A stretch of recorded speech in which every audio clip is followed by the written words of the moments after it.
नमस्कार, मी पंजाब पर्यंत भाग बदलत काही ठिकाणी मुसळधार, कुठं रिमझिम, कुठं वडे नाले वाहतील असा पाऊस पडणार आहे म्हणून हा अंदाज लक्षात.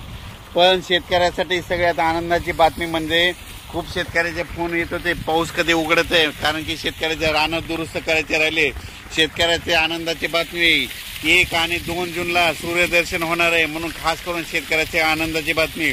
पण राज्यात मात्र होणार आहे म्हणून दररोज 2-2 भागात वेगवेगळा पाऊस पडत राहणार आहे म्हणून हा अंदाज लक्षात येतात.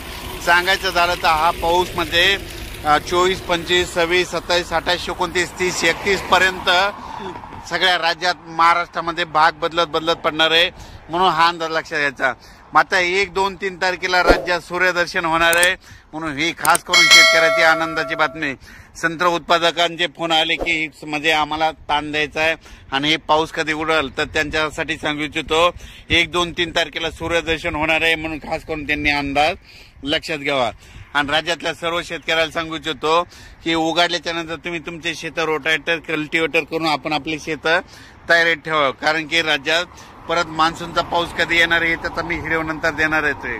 पण राज्यात मात्र 30 तारखेपर्यंत काही ठिकाणी मुसळधार पाऊस पडणार आहे म्हणून हा अंदाज लक्षात घ्यायचा.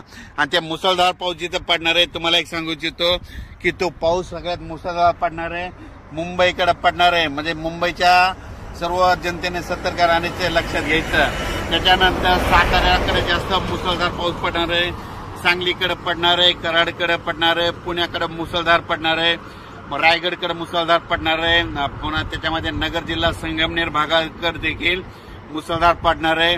कोकणात सगळ्यात जास्त अतिवृष्टी होणार आहे. त्याच्यानंतर कोल्हापूरकडे मुसळधार पडणार आहे. सातारा त्या कोकण पट्टीमध्ये अति मुसळधार पाऊस पडणार आहे म्हणून हा अंदाज लक्षात.